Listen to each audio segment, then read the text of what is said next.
Prime Minister reassures business community of closer working ties. Low public involvement in national budgets. And NHC MD only authority on property sales. This is the National MTV News with Meribah Tulo. A very good evening. Thank you for joining us for Wednesday's news. The government has committed to working together with the business community in 2018 to improve the lives of Papua New Guineans. Prime Minister Peter O'Neill, speaking at the Business Council's annual Back to Business breakfast this morning, acknowledged the important role of the business sector in driving the economy. He said given the country's hosting of APEC this year, this was also an opportune time for government to work together in partnership with business to promote PNG as an ideal investment destination. After arriving back from the World Economic Forum in Switzerland, Prime Minister Peter O'Neill got down to business, addressing members of the Business Council at the annual Back to Business breakfast. Mr. O'Neill acknowledged the difficult situation facing the country, especially in regards to issues affecting business, issues which include the lack of access to foreign currency, which has cost jobs in various sectors, especially over the last 18 months. Our government is working with our bilateral partners. Both World Bank and ADB has already shown support of up to $300 million each to supporting availability of funding to PNG for budget support, which will mean that the funds will be used to make more currency available for the banks to utilize. And we are also expanding our interest in the issuing of the government bond. Despite these challenges, the Prime Minister is optimistic, especially at a time when the eyes of APEC economies will be on PNG as the country hosts APEC this year. According to the Prime Minister, the government is doing all it can to make APEC a success.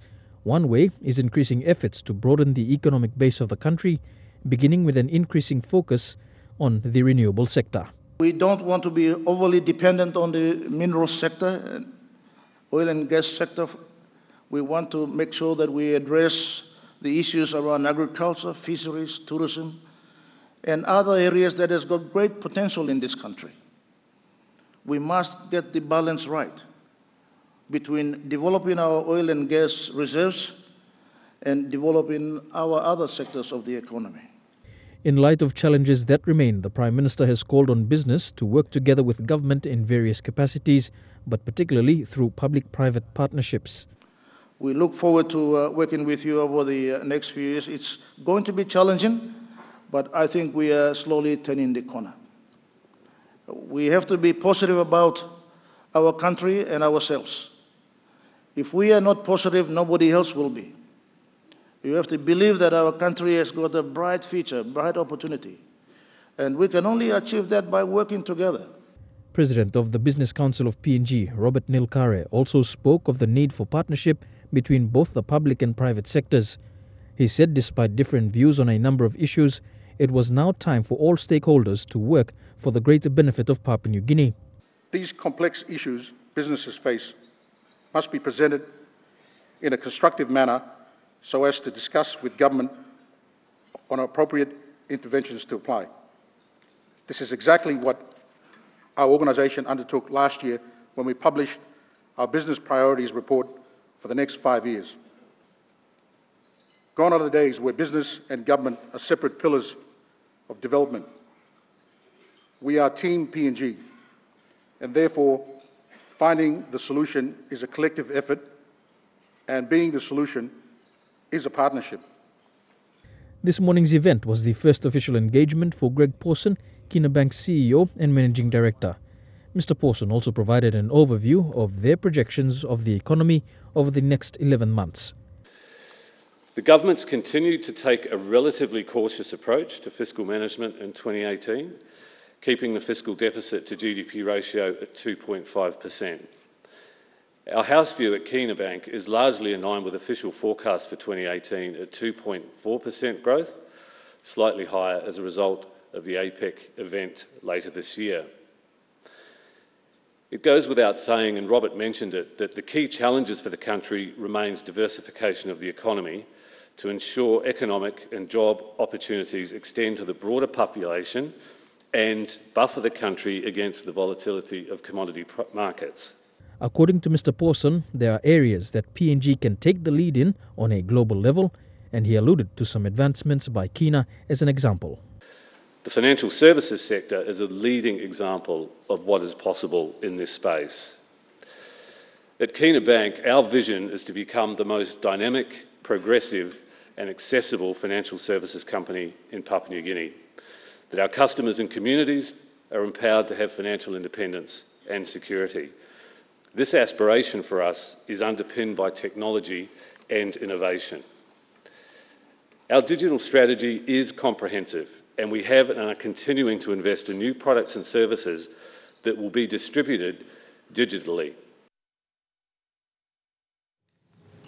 Papua New Guinea is one of 115 countries in the world that participates in the Open Budget Survey. Independent observers conduct biannual assessments on whether there is free flow of information, effective oversight and opportunities for the public to participate in the national budget process. Today, the 2016-2017 Open Budget Survey Report and Index was launched. Since Papua New Guinea's membership in 2006, its Open Budget Index score has remained at the halfway mark, ranging in the 50s out of 100. International Budget Partnership, the body that is heading the survey, ranked PNG 50 out of 100 in relation to budget information available to the wider public for the 2017 budget. This means, according to IBP, PNG has provided limited budget information to the public. For Papua New Guinea, as I mentioned, PNG gets scores 50 in the points out of 100, and each point has an equal ranking, and there are 109 or something questions that relate to the openness of the budget process. On public participation, I'm afraid we don't score very highly. We're only scoring 6 out of 100 on that one. Actually, that's particularly thanks to the CIMC process, allowing avenues for dialogue. The IBP didn't consider it was sufficient to give us a higher scoring at this stage because it's not sufficiently entrenched in contributing to the budget process. The Open Budget Survey revealed that PNG's score 50 out of 100 has been the same since 2015, where PNG has decreased public information to the public and that it has failed to publish pre-budget statements in a timely manner. Moreover, it has failed to make progress in producing in-year reports, audit reports or citizen budget. See here, in the right there in the middle is Papua New Guinea. With 50 out of 100 in the survey, you will see that there are many countries. It's actually above the average of the 115 countries in terms of the openness of the budget process. So it's in the category which has limited budget availability, and that actually is the majority, as you'll see there, of the countries in the survey. While accepting the 2017 OBI report, Deputy Prime Minister and Treasurer Charles Abel said budget accountability is important and the government must make sure budget information must be available to the people as the money belongs to the people. Deputy Prime Minister Abel said although the 2017 year was disturbed by national general elections and other national events, the government will make sure it makes room in the following years to take note of the recommendations made by the OBI report. I want to express our appreciation to those people who are driving such initiatives globally to increase openness, transparency, accountability in this budget process. And obviously Papua New Guinea wants to be part of that process. The finances that our government deals with belong to the people of Papua New Guinea, and we are expending, we are appropriating that money on their behalf and in their interest. And as much as possible, we want to make sure that that process is robust and accountable. Stacey Yellow, National, MTV News. And PNG scored 6 out of 100 in terms of informing its citizens with opportunities to engage in the budget process. This rank is lower than the global average score of 12 and is according to a survey headed by International Budget Partnership. The Open Budget Survey report assesses the degree to which the government provides opportunities for the public to engage in the budget cycle. The Open Budget Survey uses internationally accepted criteria developed by multinational organizations from sources such as the International Monetary Fund, the Organization for Economic Cooperation and Development, the International Organization of Supreme Audit Institutions, and the Global Initiative for Fiscal Transparency. PNG's ranking of 6 is similar to that of China.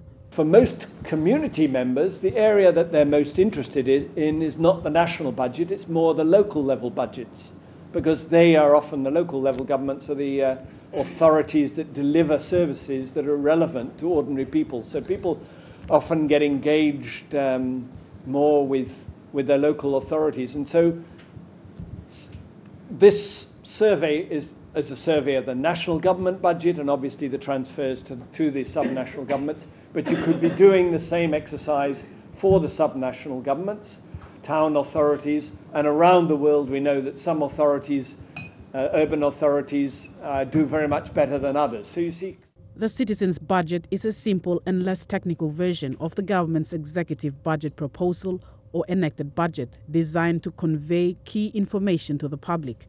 While government of PNG made an effort in 2018 to provide one, it has not done the same in the past years.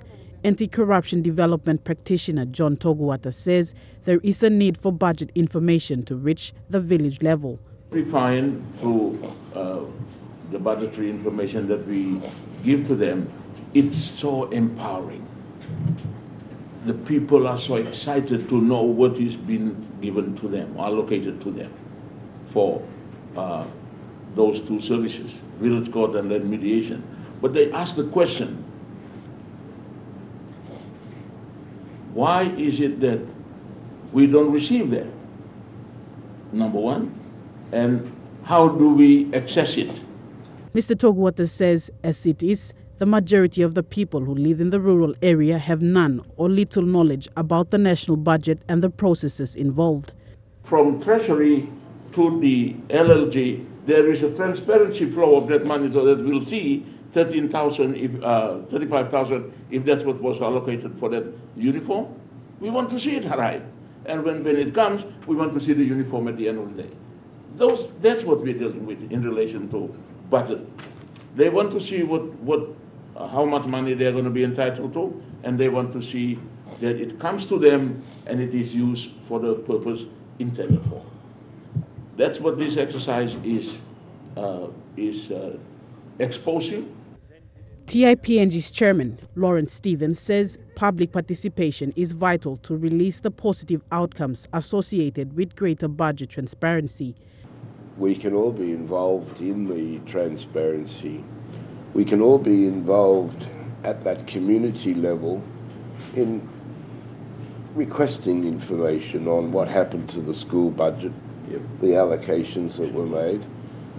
And we probably could all do with someone travelling with us to encourage us to keep taking the steps and not just take it for granted that because you came into my community and told my mob how to find out what was going on in the primary school, that it's automatically going to lead to them following through on that. The empowerment's been given, but there's still another role of communities travelling with them as they continue down that track. Stacey Yalo, National MTV News. The National Housing Corporation's Regional Manager for Ley says all contracts of sale for properties owned by the NHC are authorized only by the Managing Director in Port Moresby. He has warned NHC's tenants to be wary of documents that appear to come from the Managing Director's office. In the last 6 years, many families have been evicted from NHC properties, even after paying off outstanding mortgage payments. In the National Housing Corporation, two documents are central to home ownership: the title of the property and the contract of sale. Over the last decade, there have been numerous cases of supposed duplicate titles of ownership that have been produced for properties in Ley City. And this places an enormous legal burden on the tenant to prove that the title is false. But all this comes back to how the property was sold in the first place. When you do challenge that, then we have this problem that the district court then will say, no, I don't have the powers to hear that. So you'll have to go to the national court. Only the managing director will sign a letter of offer. Andrew Augui, the National Housing Corporation's regional manager in Lae, says tenants have to be aware that contracts of sale are only authorized by the managing director of the organization and not by the regional managers. And then will be executed witnessed by managers on the ground with the tenants, and it goes back, and the principal legal officer and the managing director signs it. It goes through a normal convention process. That's the process with selling of properties. Augui has since issued a warning to all tenants to check the validity of titles and the validity of contracts of sale between supposed buyers and the National Housing Corporation. Any other contract of sale outside of the managing director's office would be deemed illegal. In Lae City alone, there have been up to 50 cases of NHC-sponsored evictions, displacing the school age, where the buyers claim to either have titles or some sort of written authority from the National Housing Corporation. How this property happened to be transferred from Housing Corporation to the interest of the individual, that is under investigation. A new management team is in place, but the organization is still saddled with old problems. These files contain important information of properties in Lae City. Yesterday, Andrew Augui said some were lost during renovations last year. One officer has been assigned to put them in order, but the systematic failure and the neglect will take a long time to fix. Scott Waide, National MTV News, Lae. You're watching National MTV News. We'll be back with more after these messages. Stay tuned.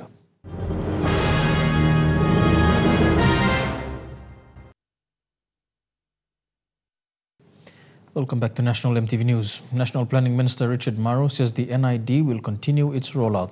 The minister's statement comes after calls by Transparency International to stop all NID rollout initiatives and an audit be done on the 230 million kina used for its rollout. Minister Maru said there was no time for any disruption to the process of NID registration, as the O'Neill-able government is embarking on using the NID database in all its processes of electronic governance. National Planning Minister Richard Maru said in a statement today that the National Identification Project will continue as planned until all citizens are registered on the national database by 2021. This is in response to calls made by Chairman of Transparency International Lawrence Stevens for the government to cease all funding to the NID rollout project until such a time that the full acquittals of the 230 million kina is made public. To date, 200 million kina has been spent, and only 2% of the national population has been registered.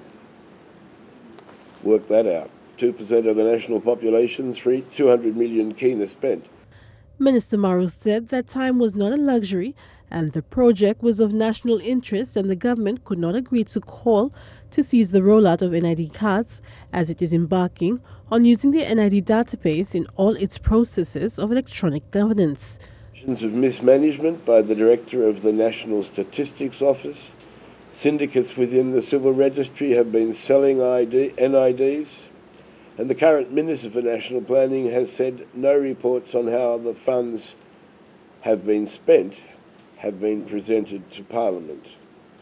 TIPNG will be campaigning on two fronts: for funding for the NID to cease until full audit reports are furnished to the public, and additionally, in line with remarks by the Deputy Prime Minister, Honourable Charles Abel, when he was the Minister for National Planning, for the Director of the National Statistical Office to step down and be investigated by the authorities, the person responsible for the 200 million kina spending, to be investigated. In relation to the audit issue, the National Planning and Monitoring Department, including the line agencies of the National Statistic Office and Civil and Identity Registry, will commence by February 2018. The minister said he is finalizing the names of the Audit, Fraud and Compliance Committee for the Department of National Planning and Monitoring to undertake all audit and investigate into all allegations. The Audit Committee will be chaired by an external independent chairman, supported by an independent legal expert. Minister Maru said his ministry and the department have nothing to hide. Adelaide Sirks, Kari National, MTV News. The cardiac testing and intensive care unit of the Paradise Private Hospital is now open. CEO and owner Dr. Robin Sears says the ICU is the pinnacle of any healthcare service provider. Both units will now allow clients to access quality services instead of seeking these services and treatment overseas. Today, Paradise Private Hospital officially opened its cardiac testing and intensive care units. Okay, 1, 2, 3. The hospital is 100% locally owned and is attaining its status from a clinic to becoming a fully functional hospital. CEO of Paradise Private Hospital, Dr. Robin Sears, says these are notable achievements for us.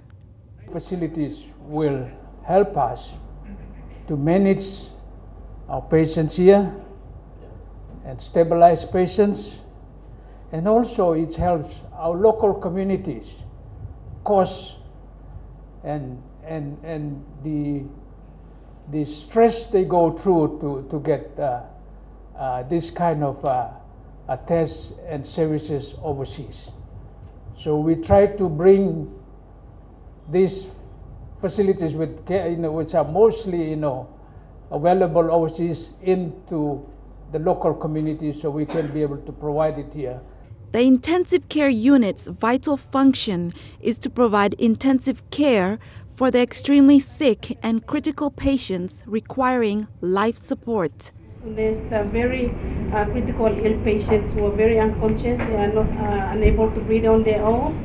So we put them on the ventilator to help them for, it depends on their condition.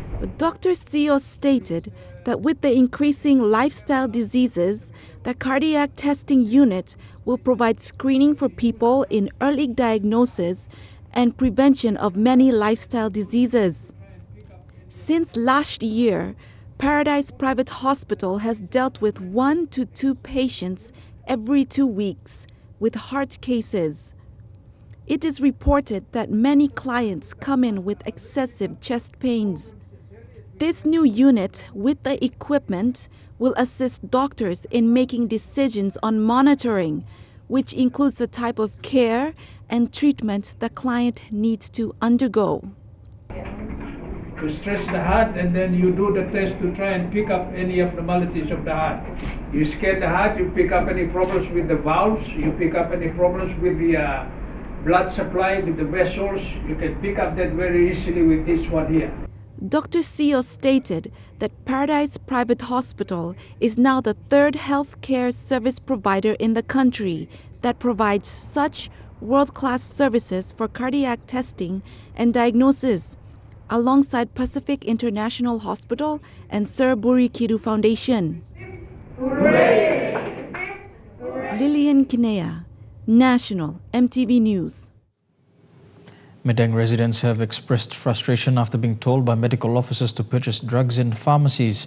A number of residents MTV spoke to say they were only given prescriptions, especially for anti-malarial and antibiotic drugs. They say they cannot afford drugs sold in pharmacies. Helen Malay, a long-time resident in Madang, says they cannot afford the expensive drugs sold in pharmacies. Malay says he just have to live with the illness because he just couldn't afford to buy them from pharmacies. Marasin, mipla go bolkim disla pilo mipla toke mipla lobaim, mipla nokat mani, planti pikini blambla sige oklo kilim. Marale oklo kilim ol pikini ni blambla nokat marasin. Nokat natu narapla samkin mipla nokat mani blobay marasin. Mipla ipanim at lobay marasin. Pamblak si mani wene bay marasin. So I'm worried blo mipla all people longia lomedeng. Kapi Kalupi traveled from his village at Ono in the Usino-Bundi district of Madang to get treatment in Madang. But he says because of the cost involved, he only goes to the hospital when he is really ill. Sailomiyet, a big play with sick or sell skin pain, Mr. Kamlausik. Na kuso nim no got long skin pain. Another long-time resident in Medang, Malai Kami, says he is now resorting to using herbal treatment to treat himself and his family. He says hospitals are not functioning as was in the past. 20 kina or 21 kina. Na dislocated money ben paksiwe. Ituru mi pesela town. Sample na walk, sample walk. But you say stop. You kisi wol olip duayo. Onakas kurub lagaraso. How you miss a try? You miss a try. I was a maybe. You try body blim logo. Sometimes sick finish. Sometimes sick come again. While residents are complaining, there has been reports of anti-malarial drug shortage at the Modilon General Hospital. When I went there to interview either the CEO or the Director of Medical Services for comments, I was told they would not be making any comments to the media. I was informed a circular was served to them, informing them that the Health Department, through the Minister's office, should only issue any information regarding the hospital. Martha Louise, National MTV News, Medang. The National Airport Corporation has renewed its partnership with Rockwell Collins Airport Solutions to further its 2030 mission of operation at 15 airports across the country. Rockwell Collins, an industry leader in airport solutions, will provide Jackson's International Airport with state-of-the-art passenger processing solutions and flight information display systems. New self-check-in kiosks and baggage drop-offs will also be installed in the coming months. This service will be rolled out to other regional airports of the country in the coming years. NHC's got a strategy to improve its core airport systems platform, and having a system that is conducive to business, conducive to the operators, and friendly to the traveling public. We do understand that this will also bring down other costs. The renewed partnership will also provide support to the much-awaited Asia-Pacific Economic Cooperation Leaders Summit later this year by increasing security measures at the international terminal. Thank you. Thank you, Richard. Excellent. Neville Choi, National MTV News. The Goroka Town Council water and sanitation system will be transferred to Water PNG under the Water and Sanitation Act. This follows the Goroka Town water supply system being unable to supply treated water under the World Health Organization drinking water guidelines, which poses a health threat for the coming APEC summit. National Planning Minister Richard Maru said Water PNG has completed an audit of the water supply system and a preliminary report has revealed an estimated 2 million kina is required for urgent remedial operations, while an additional 5 million kina is required to refurbish the sewage treatment plant. Minister Maru is calling on the Goroka Town Council, the district and provincial administrations for dialogue with his office and Water PNG into this matter to meet the APEC deadline. Stories making headlines overseas when we come back. You're watching National MTV News.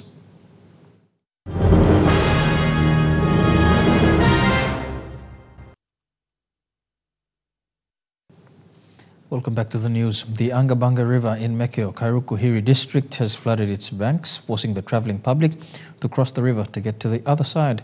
Close to 50 vehicles were parked on both sides of the road, waiting for the water to subside.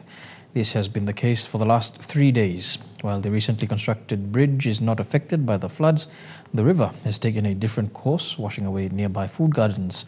A team from the Central Provincial Disaster Committee is now on the ground to assess the damage so far. Classes for most schools in Central Province have been suspended temporarily due to recent flooding in the province. The continuous rains experienced in the last 4 days have made it impossible for teachers and students to attend classes. Those schools near the riverbanks or on low lands in the Kairukuhiri district have been flooded. This includes Brown River and Ku River primary schools. An estimated 3,000 teachers and students have been affected, whilst access into others have been cut off. Moving on, the distribution of the teaching and learning material component of the tuition fee-free education policy has brought confusion to some schools in Leh. The head teacher for Gantom Primary School, Martina Tanialu, said the school was not given proper explanations on whether the materials will be used for a term or for a year. Tanialu said the materials are inadequate because the National Department of Education has used the 2015 student data for the distribution. Gantum Primary School in Leh received 107 boxes of school basic materials on the weekend. The school's head teacher Martina Tanyalu said the materials distributed are inadequate for the student population of 1,500. It is understood National Department of Education used the 2015 student data to distribute materials to schools throughout PNG. I think 2015 is too long. I'm long way to Masem go finish. So they need to have a new one. They have to come back na find them out data because school the number of students is increasing every year. This pack contains the student set, 10 exercise books, a ruler, pencil, and 3 pens. This distribution, according to supplier, represents the 30% of teaching and learning materials under the government's tuition fee-free education policy. There will be no more coming distributions in the year. These are undurable products. These ones are undurable products because they usually run out of ink very quickly. What is contained in it? The inks are very low here, and we cannot replace it, or you cannot move it out to sea. By the time you pull it out to sea, that's the end of this spiral. That's the kind of quality that has been produced or provided. So it will not last. We know this kind of virus. These are Asian-made virus. In 2014, the government said it would ensure there is accountability and transparency in the disbursement of the TFF and its use by schools.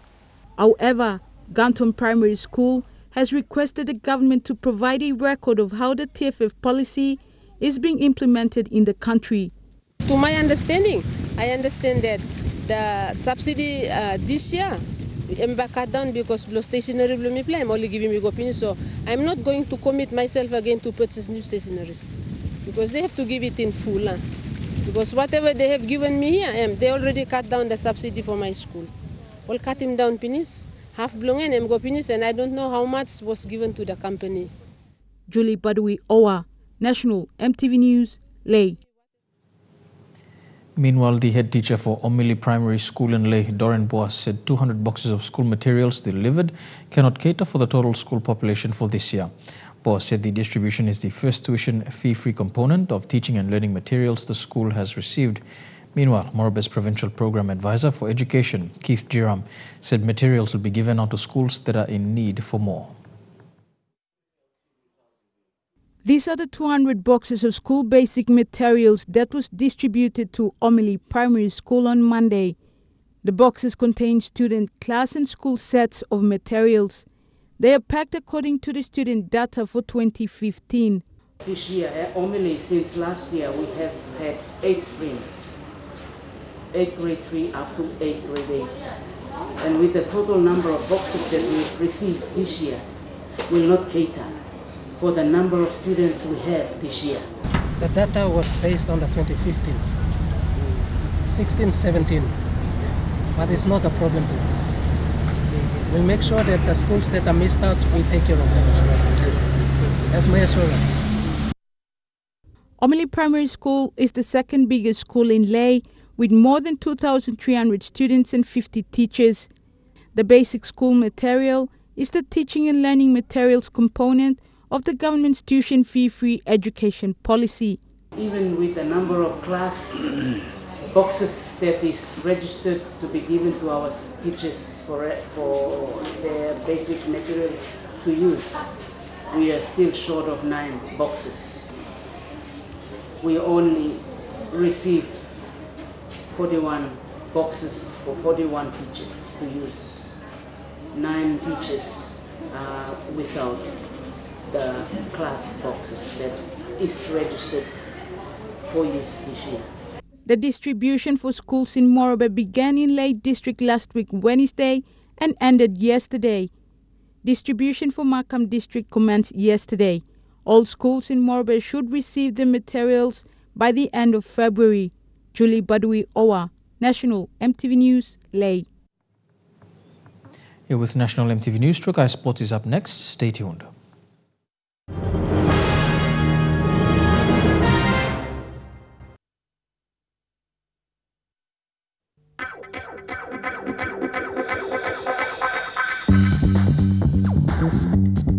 Trukai Sports.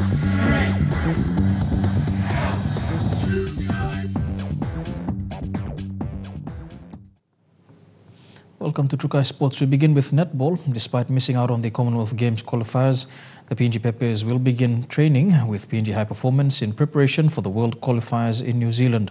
TID manager Kieran Skibras said the High Performance team will train the Peppers for 8 weeks.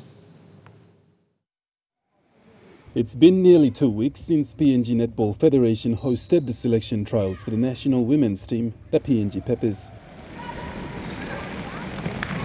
Stepping in to assist PNG Netball with the selection of the national team, PNG High Performance will work on specific areas that relate to netball to not only get them ready but also to identify early detection of injuries. Hopefully the athletes will be coming in at some stage during this week to undergo physio screening, functional movement screens and also performance testing. So I guess we can gauge where they're at before we get started on gym programming. We are trying to prep them so they are ready for the qualifiers, as you said. So it's really important to get started early, and so especially with the screening in particular, so we can detect any injuries that may or may not be there.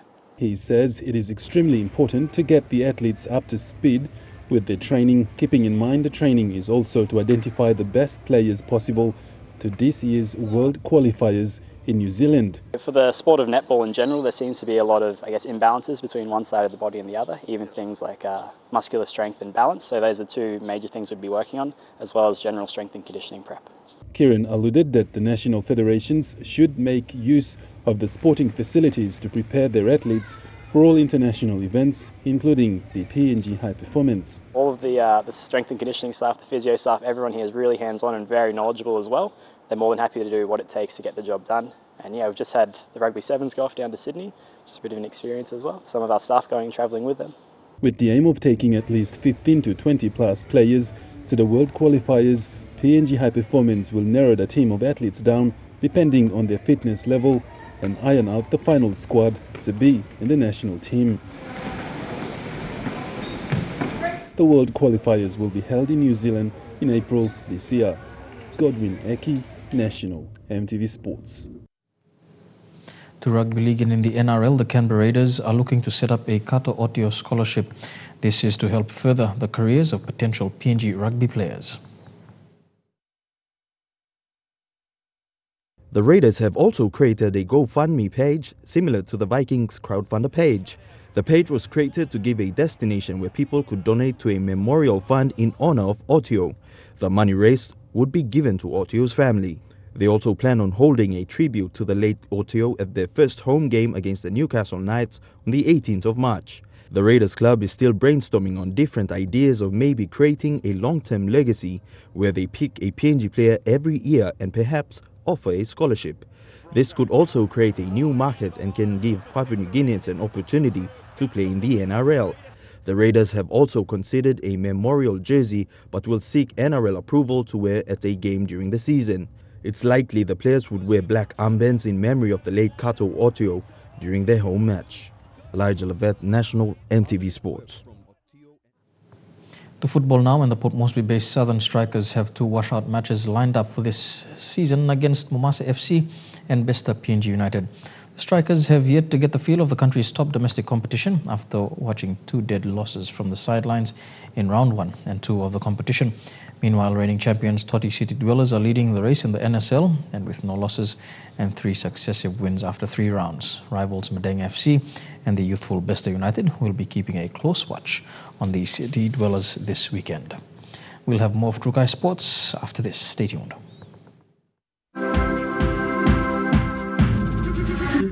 Trukai Sports. Welcome back to Trukai Sports. To some sports abroad now, and Australia's Olympians have touched down in South Korea ahead of next week's Winter Games. For some, this will be the first time they've ever competed in front of family and friends, let alone billions watching around the world. They're young. It still hasn't set in. They're skilled. And it's pretty special. It's all of our first Olympics. Nervous too, but mostly excited. They are Australia's first Winter Olympians to arrive in South Korea. Our entire team of 51 will arrive over the coming days, competing in some of the most beautiful and dangerous sports, including aerials, 6-metre high acrobatics on skis, and skeleton tearing down an ice track at an average speed of 120 kilometres an hour. And this is where Australia's youngest athlete will do something never done at a Winter Games, the big air snowboard. It's the first time this event has been held at an Olympics, and 17-year-old Tess Cody will hit the biggest ramp in the world here without fear. A 49-metre vertical drop on a board from an athlete still learning to drive a car. In the Aussie summer, all of our athletes will fly in from overseas, heading straight into minus 20 degrees. And that's it for True Kais Sports. We go for a break, and when we come back, there were the details for the next 24 hours. True Kais Sports.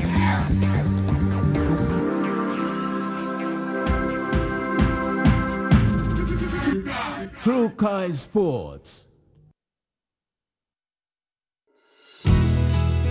The weather details are proudly brought to you by Dulux Weather Shield. Worth doing with Dulux.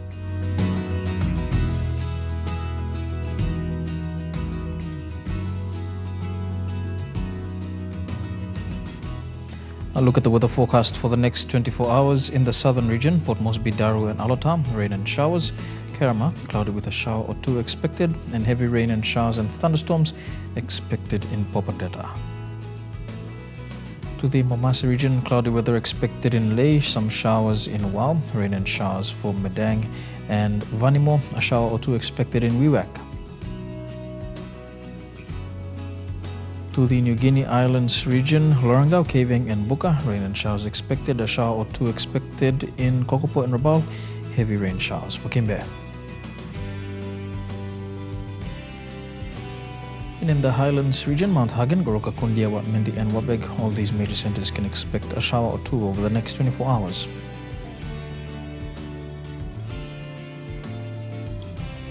And there is a strong wind warning current for all coastal waters of Papua New Guinea, also the Coral Sea, Solomon Sea and Bismarck Sea. Gale wind warning current for all inland and coastal waters of the southern region, mainly Daru, Yule Island to Hood Point and all Milne Bay Islands.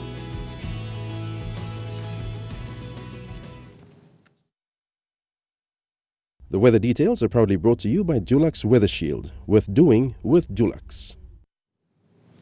And that's the news, sport and weather for today, Wednesday, the 31st of January 2018, ending the first month of the brand new year.